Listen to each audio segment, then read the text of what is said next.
East West Center in Honolulu, and mahalo to viewers around the world for tuning into today's EWC Seminars Live briefing, Combating Bigotry with Satire.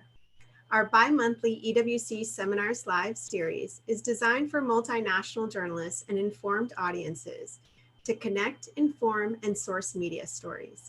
My name is Liz A. Dorn, and I'm a program coordinator here at the center. It's my pleasure to introduce today's panel of socially active comedians offering their thoughts on the power of comedy and satire in informing audiences and combating religious and racial bigotry.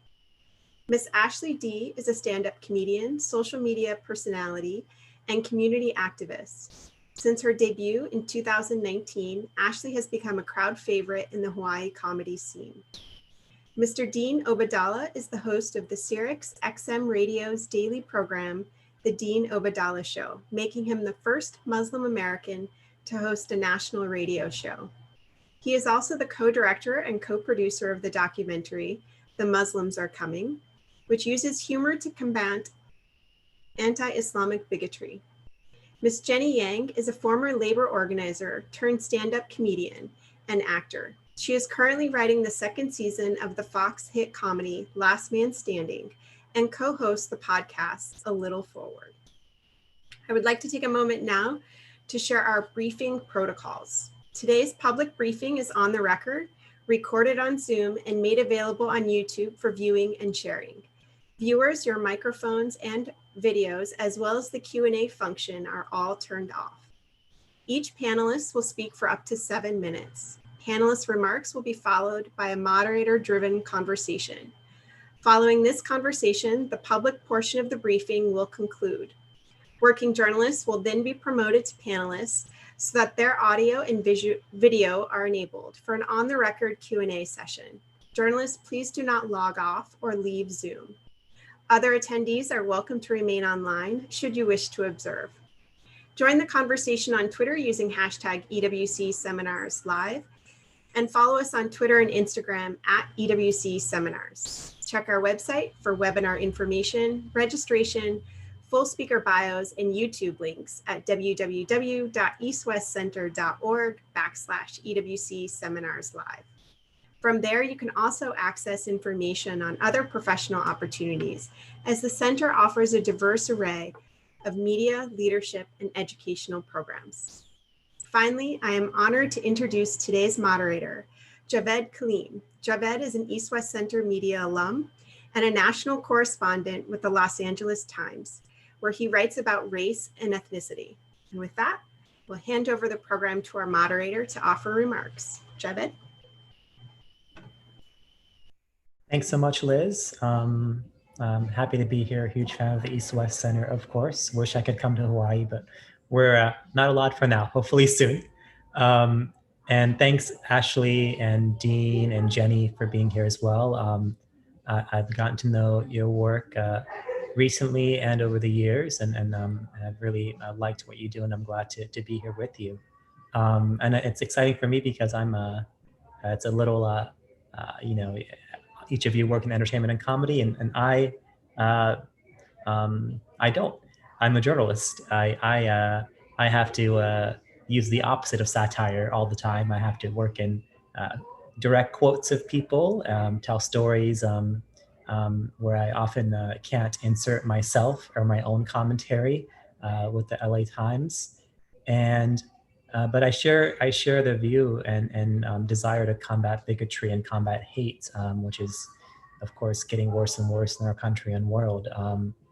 But sometimes journalism can do it through facts and through reporting, but sometimes comedy and entertainment can do it better, I believe, and stronger and be more incisive.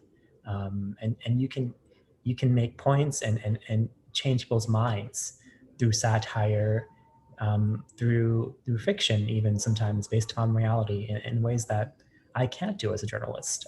So I respect the work each of you does a lot, and people in your communities, in creating positive change and entertaining people as well at the same time. So I'm excited to be here and learn from each of you. And I think I have the least to offer here, actually. But with that said, I would love to see if we can start with with Ashley in Honolulu to talk a bit about representation and inclusion, especially in regards to Black communities on all kinds of screens and stages. Thank you so much. I appreciate joining this panel today. Thank you so much, guys, for having me. So I'm really more of a straight shooter. That's how I am with my comedy, and that's how I am just in day-to-day life. So what I would like to come on and say today is the entertainment industry as a whole, just like this nation, has been built on racism, discrimination, and a legacy of white supremacy.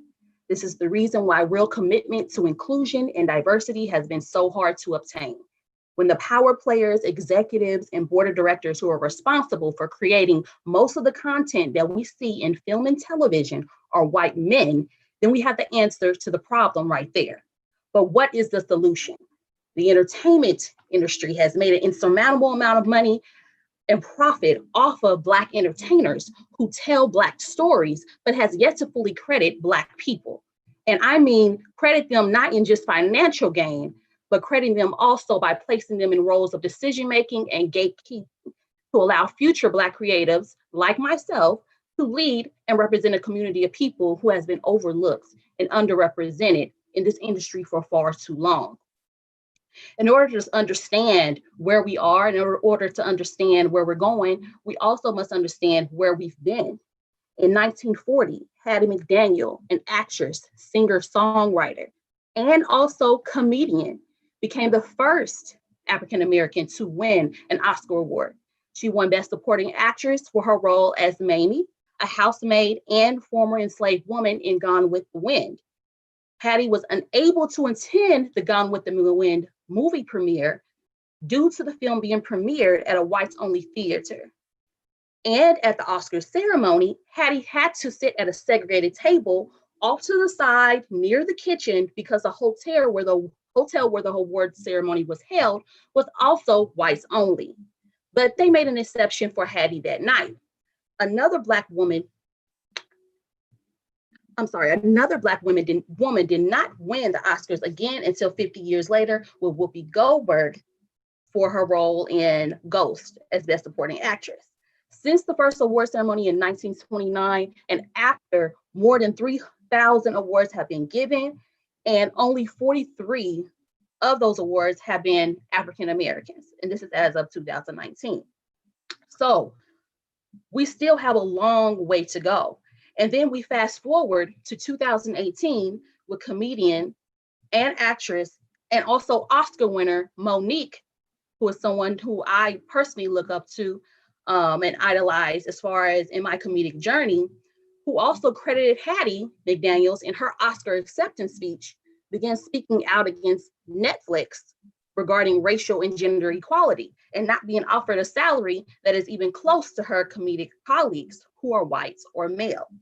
So again, we have a long way to go. When we talk about including Black people in film and television, I'm not just saying offer us roles, but I'm also asking to, or rather at this point, we're making it clear and making a demand to let people know that we want to be treated equally across the board. That means even in our streets, as well as in our workplaces, in the entertainment industry as well. And that means being paid the same as our counterparts that are of different races. The mass media has a huge role in how they have depicted African Americans. The media portrayal and contribution to the public's perception of African Americans has been extremely broad. There has been studies that has even shown that Black images on TV may cause viewers to conceive, alter, or even reinforce their beliefs and opinions about Blacks. Throughout history, we've also seen that in film and television that Black people or people of color have been typecasted into certain type of roles. So they may put the Black person as a maid or as a slave or just typecast them off of their physical abilities. So basically just as a sports person, presenting the idea that these are all the only roles that you qualify for. These are the only roles that you can do. And it misrepresents all the things that we can aspire to be.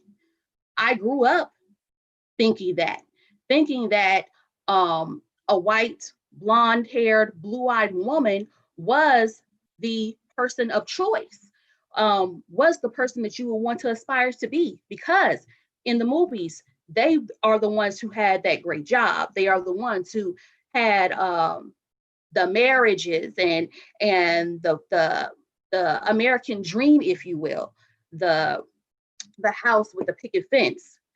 And this can cause people who are of color, who grow up in certain neighborhoods, to have low self-esteem about themselves. So this is something that we definitely have to tackle.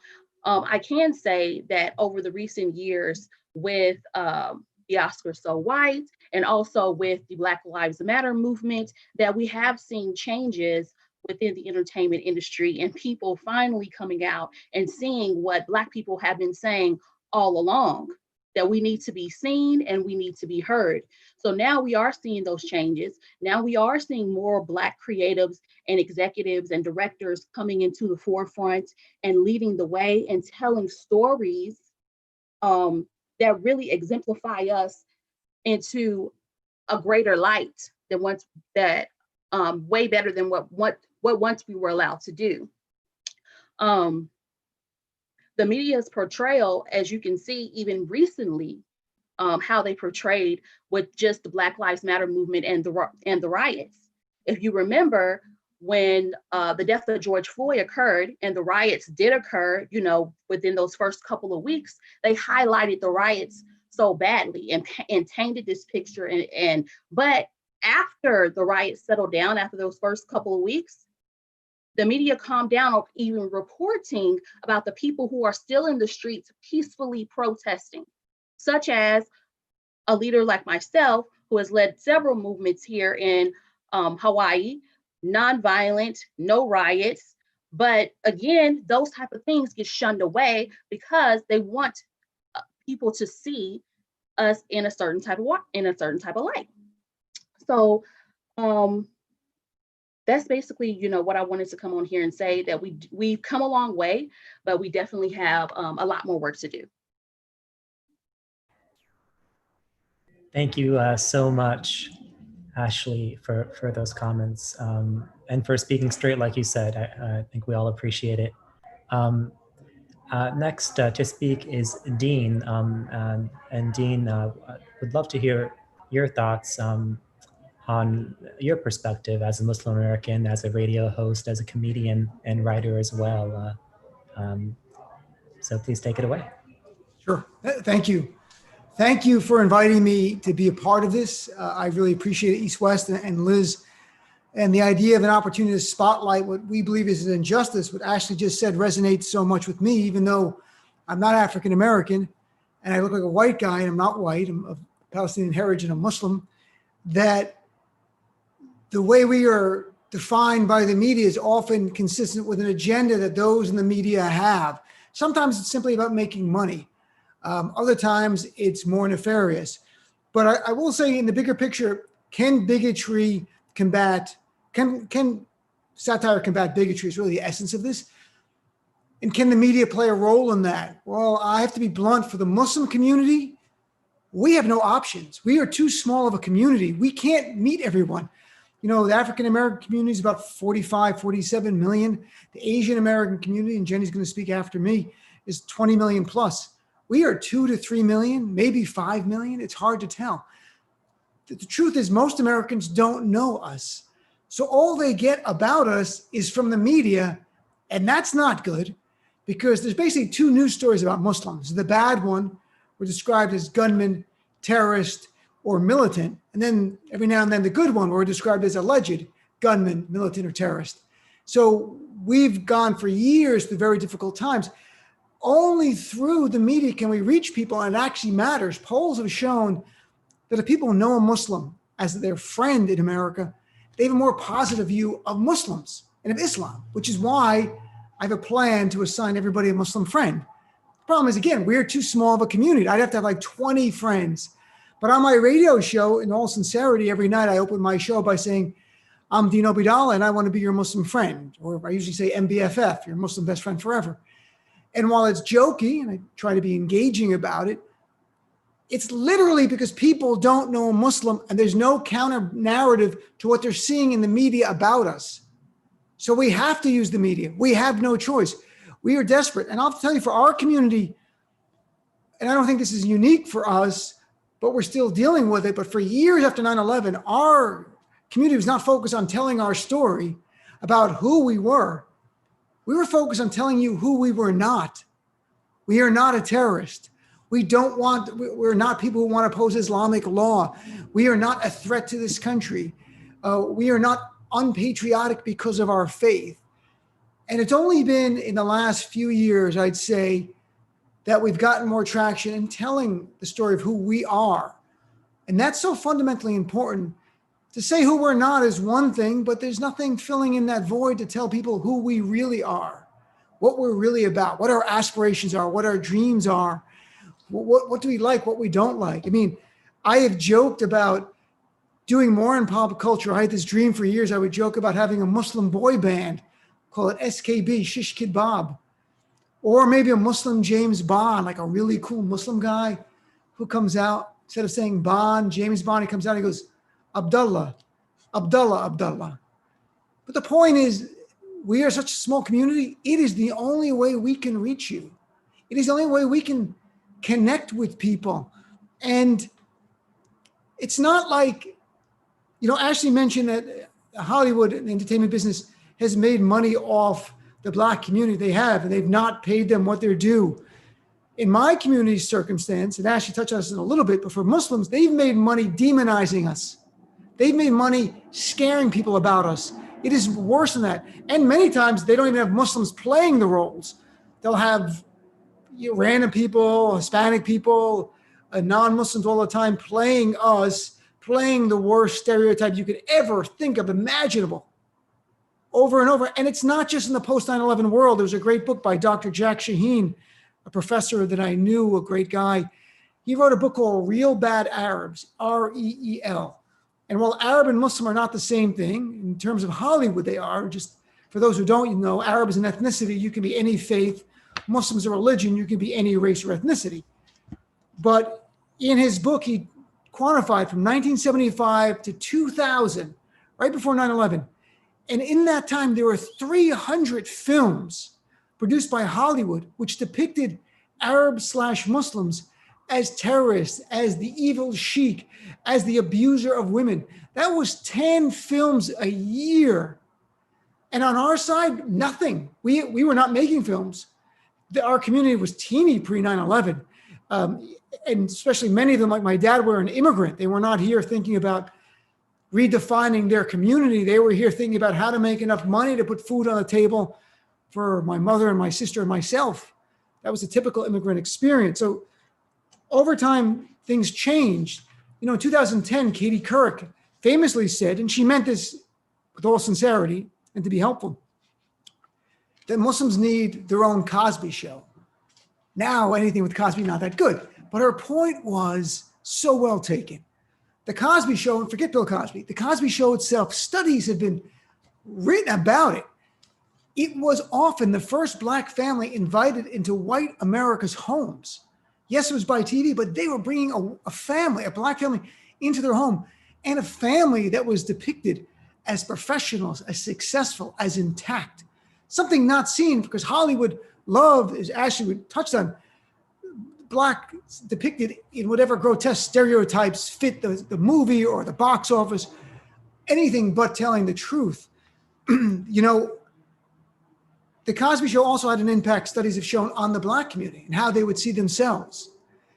And if you think about that from the Muslim point of view, if all you see on TV and in the films is a Muslim, a person who shares your faith and often your race or ethnicity, as a terrorist, as killing innocent people, what do you think about your own people? I can tell you in the year or so after 9/11, I had to deal with the idea of self-hate. Not that I had done anything wrong, but the Muslim terrorists who committed an act on 9/11, somehow the media made it feel like all Muslims were involved or complicit, and it actually affected me on some level. It took me time to overcome that, and it was very subtle. I was not even aware that I started coming out of that, what was going on. Joe Biden's running for president now, but as vice president in 2012, he talked about the impact of Will and Grace. And for journalists not from America, Will and Grace, when it was originally on, it's back on now, depicted a gay couple, 2 gay men. And people had not seen that. You had Ellen DeGeneres, a lesbian woman, but 2 gay men you had not seen. And Joe Biden said in 2012, at the time he was coming out in favor of marriage equality, that Will and Grace had a positive impact on Americans, how they saw the entire LGBTQ community. He said, I think Will and Grace did more to educate the American public, more than almost anything anybody has done so far, adding poignantly, people fear that which is different. Now they're beginning to understand. And that's the dream of all of us as minorities, that we can tell our stories, not about what we're not, but who we are. And that you'll get to understand us. We won't be fearful. We'll be your friends. We'll be the people you laugh at and laugh with. And things have gotten better. I mean, it's interesting to hear Ashley so much resonates with me that in my community, things have gotten objectively better. There really was no Muslims on TV for years other than playing terrorists. Things have evolved. Rami, my friend Rami Youssef has this show on Hulu. I know Rami forever. He's from Jersey. He's done comedy together forever. Got 2 Emmy nominations. He won a Golden Globe. It is showing America a slice of a Muslim American family growing up in New Jersey. But that's not enough, because our community, like the Asian American or Black community, Hispanic community, we're not monolithic. That experience is unique to Rami. It doesn't always resonate with Black Muslims, which are the biggest component of the American Muslim community. They're 1/3. Or Hispanic Muslims, which are a growing community, or South Asian Muslims. So we want to be able to tell our story. I think comedy can reach people that a speech will never reach. Comedy can reach people who are not going to read a book or a serious article in the LA Times or the New York Times about combating bigotry and why Muslims are good and why they're not all bad and that kind of stuff. But a comedy show, the average person might click on it and laugh and enjoy it. At the same time, learn. And I do not believe for a second that one comedy show or one stand-up performance or one documentary can change a bigot from being a bigot to being a nice, beautiful person. But I do sincerely believe, because I've seen it, it chips away at misconceptions. It breaks the norm for them that at least they go, well, at least there's one good person. And while that might sound patronizing, I've learned that often can mean 2 or 3 or 4 more other good people. So we're in this together as minorities. We all want to tell our story, and we all have a lot more work to do before we can rest. Thank you, Dean. I really appreciate hearing that perspective. Next up is Jenny, here in LA where I live. I'll just say it. I'm sure Jenny will address it a bit, but we have we're living in a pandemic, and we have a president and many others who describe it as the Chinese pandemic, which has obviously been really badly impactful to a lot of Asian Americans. But I'll just with that, I'm sure Jenny has some more to say about that, but I'll let you take the mic. Hey everyone, how is it? How is everyone, nameless participants? Oops. This is me pretending I'm in Hawaii right now. This is the closest I'm gonna get. It's just wishful thinking, y'all. But anyway, so I have 7 minutes to give you an Asian American Studies overview, so let's get to it. I'm gonna share my screen, whip together this little slideshow for y'all. Let's just figure it out. How about that? This is my name. I'm going to present it. There we go. Is this going to work? Yep. No, it's not going to work like that. Let's do it like this. My name is Jenny Yang, she, her, Jenny Yang TV. If you want to, say hi, what's up? Twitter, Instagram. Let's just start out this way. I am an Asian American. Scarlett Johansson is not. Apparently, Hollywood loved casting white people for Asians. I don't know why they did that. I think Hollywood thinks white people or Asian people are white or vice versa, but that wasn't cool. And we were speaking up about it. So that was cool. Myself, I am a Chinese Taiwanese immigrant from Taiwan. I came to this country when I was 5 years old, grew up in Los Angeles. I'm the daughter of garment worker, mother, and middle manager, paper pusher father. And now I'm a comedian. I used to work in politics. But what I really appreciate is this is my list of things I want journalists and educators and other people to know about when you're doing your work, okay?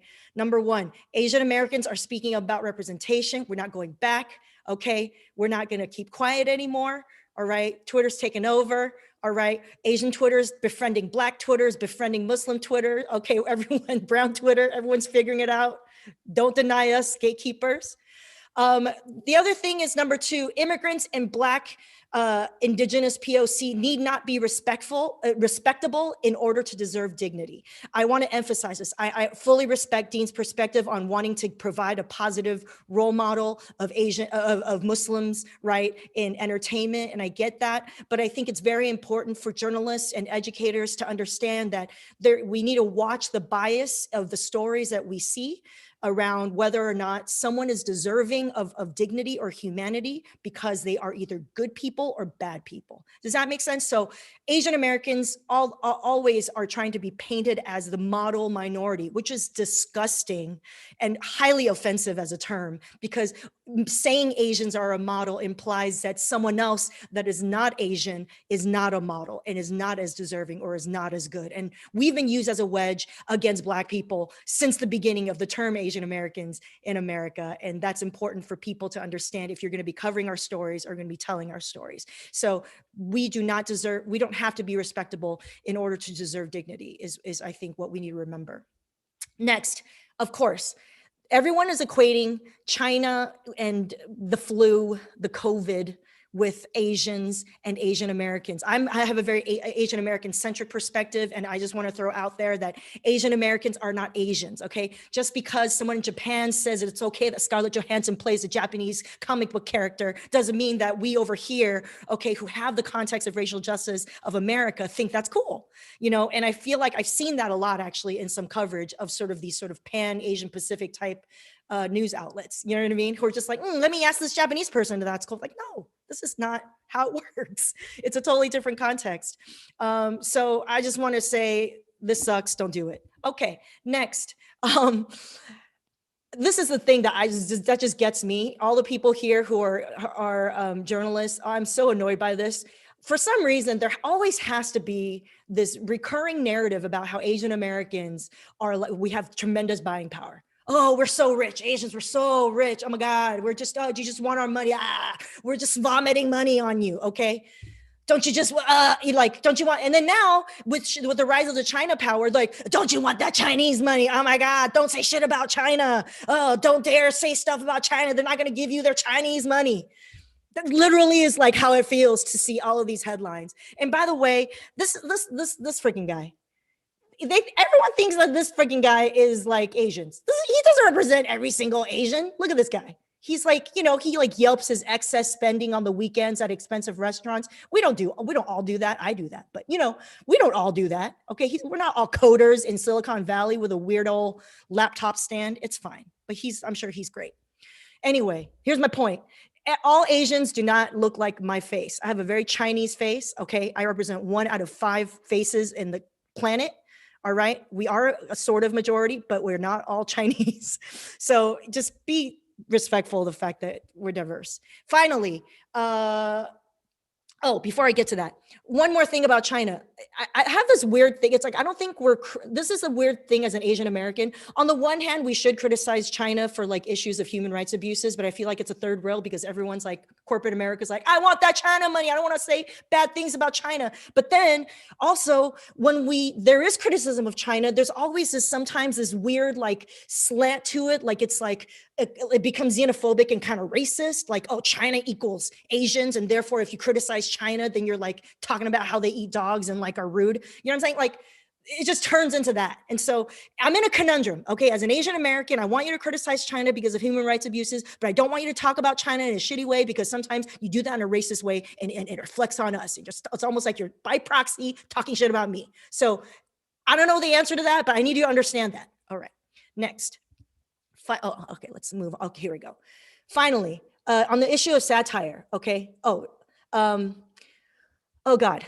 The issue with satire is there's limits, okay? You know, cancel Colbert hashtag trended in 2014 because Colbert did this thing making fun of the Native American representation issue, okay, by using Ching Chong Ding Dong Foundation as a way to make fun of, I think it was the Washington R word or something. It was some kind of Native slur.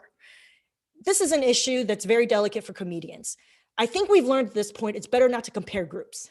I don't know about you, it doesn't really work, okay? When we start comparing groups, someone's gonna feel disrespected, and it's just rude. Let's not do that. The other thing is, unfortunately, when it comes to, as comedians, when we do satire, there's sometimes the risk that when we make fun of something, we end up doing the very thing we're trying to make fun of, and thereby recreating the very oppression we're trying to make fun of. Does that make sense? So like, it's tough. So I don't know, just recognize that it's complicated. Finally, let me just summarize. Number one, Asian Americans, we're speaking up about representation. Number two, immigrants and Black and Indigenous POC do not need to be respectable to deserve dignity. Three, Asian Americans are not Asians, okay? And don't get me started on like how the US lumps in Asians and Pacific Islanders. Shout out to Hawaii. Next, criticism of China is a third rail. It's a conundrum, I explained it.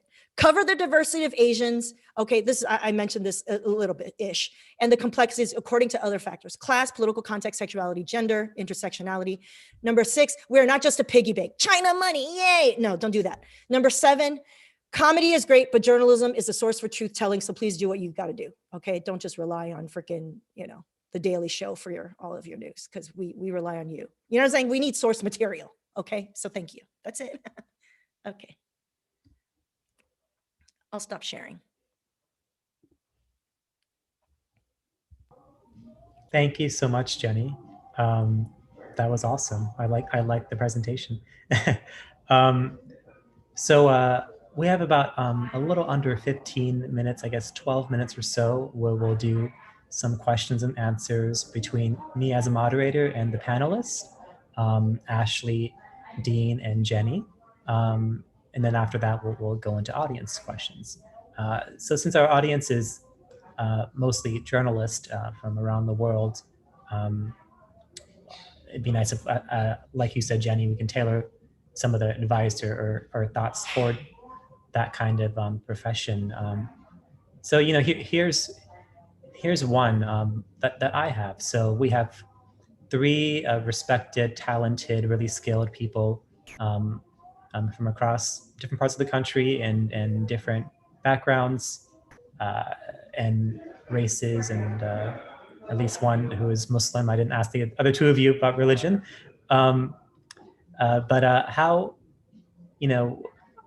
often as a journalist, I hear this a lot, when you ask people to interview different kinds of sources, different kinds of people.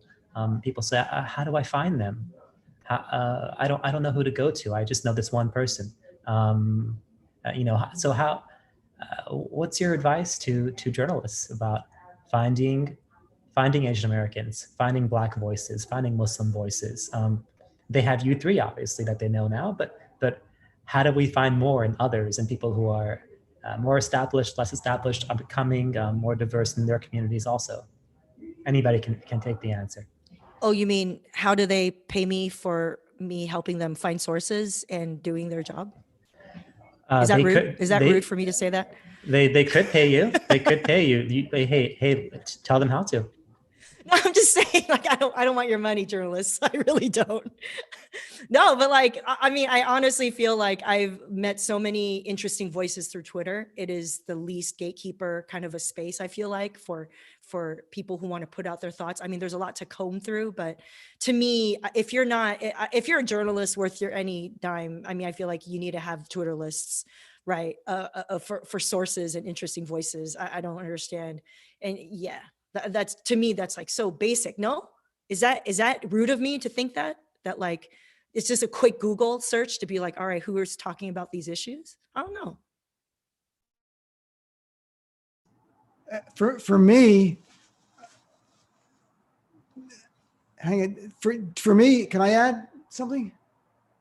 Yes, please go ahead, Dean. So if you need anything about Muslims, just ask me. I speak for all Muslims. So I've actually been elected the king of the Muslims, the head of 1.3 billion people. So if you can contact me, we'll work out a deal. No, it's a great question you have, because I have pitched other Muslims to bookers at CNN and MSNBC when sometimes they've called me because I write for CNN. I do a million things. It's crazy. But I write weekly for CNN. And there was a time I used to go on all the time and talk about everything Muslim.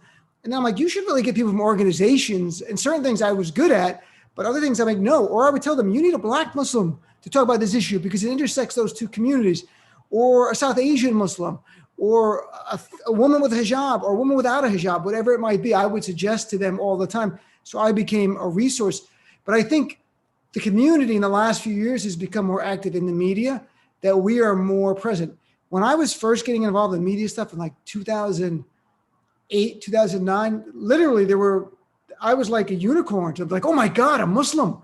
And then they would ask me, and I would do a comedy panel on CNN and come back 20 minutes later to talk about like a serious thing with a congressman, because they literally knew no Muslims. And there weren't a lot of us engaged in the media. So I would recommend people like, well, we had that person on, they weren't that good. You're good. Now, though, there's a lot more of us. So I'm really happy. There's been more representation in the media. People in my community have been understanding the importance of having their voice heard. Actually, you mentioned that you work not just in entertainment but in activism, and that you had worked in Hawaii organizing this summer around different events. I'm assuming around the movement for Black Lives, and after George Floyd's death, like you mentioned. How do you convey or get across to journalists, or just to the media, like you said, to cover people like yourself in totality, not just as somebody in entertainment, but somebody who is a Black woman, or somebody who is from that perspective in Hawaii and what's happening locally there? How do you, because you said in your intro that it's the media has forgotten in some ways. I actually make it a point because this past summer I did organize, assist with organizing and lead organizing different marches and protesting for George Floyd, for Breonna Taylor, justice for Breonna Taylor, all day, every day. I say this every day. But I personally feel like, as a comic and as a person that is growing their platform and kind of is getting more and more known here on the island, that it is my duty to speak against the injustices and things that are going on against people of color everywhere. So with that being said, as far as the media goes, I make sure that I personally reach out to the media. I personally, when they reach out to me for different comments and things about the movements and the things that I'm organizing, I make sure that I speak to them. I make sure that they get what I'm trying to say and convey word from word. And also just building up that social media presence as well. Is social media, as all of us know, is very influential in whatever we're trying to do, whether that's work or activism or whatever the case may be. So building that up as well, and kind of just building that relationship with the media, as well as just people in our communities as a whole. I've seen that a lot of times, like I've grown to have a relationship with the media here. I did not know anyone in the media at first, but through my relationships that I have built one-on-one with getting out with the people, understanding the people, talking with the people, and understanding what's going on here, even here on the island, that through those doors opening up in that type of way, that it's opened up other doors. So basically networking, if you will, that has helped a lot. Thank you. You know, I think one thing that everyone shared in their comments was that that there's been strides made, but that a lot still needs to be done.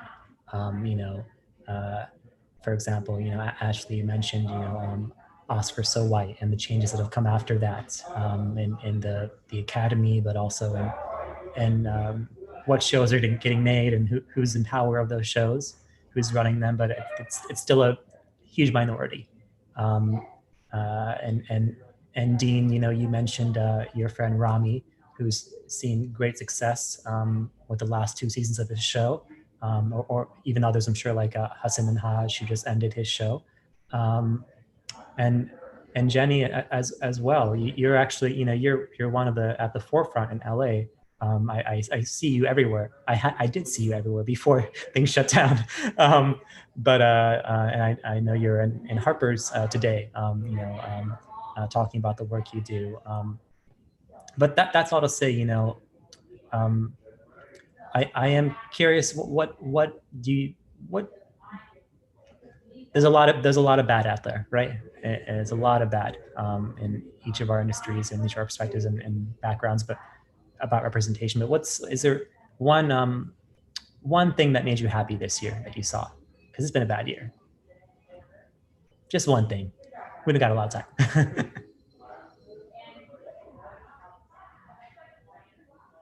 I was not ready for this positivity. One thing involving the industry and media, or just life? Like I saw a cute dog. Yeah. I mean, what do you want? Yeah. So you're a Muslim American community. You're a Palestinian American. You've done this. Nothing good there. You said you began in 2009 in terms of going more publicly in different aspects. Nothing good there. No, I'm kidding. Yeah. No, I think honestly, the biggest thing that has brought me a sense of pride is the success of Rami, Yusuf getting 2 Emmy nominations.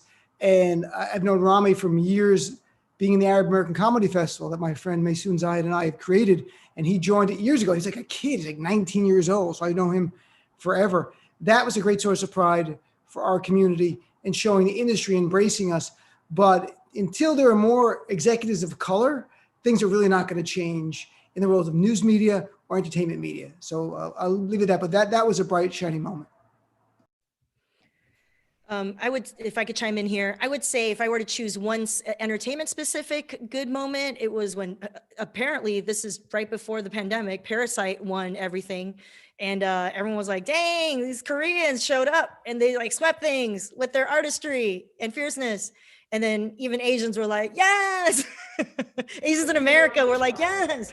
So that was dope. But I would say a close second is like, because of the increasing urgency, because of the murder of George Floyd, I've been really excited. We still have more ways to go, but I've been really excited to see the kind of activism that Asian Americans have shown in terms of trying to show solidarity with the Black Lives Matter movements. And I think that's been really refreshing for me. And I think even up to sort of people with public platforms who are Asian Americans in entertainment, who probably previously would have felt like that was too political, have started to feel comfortable talking about that stuff. So that's been to me a silver lining on what's been happening this year.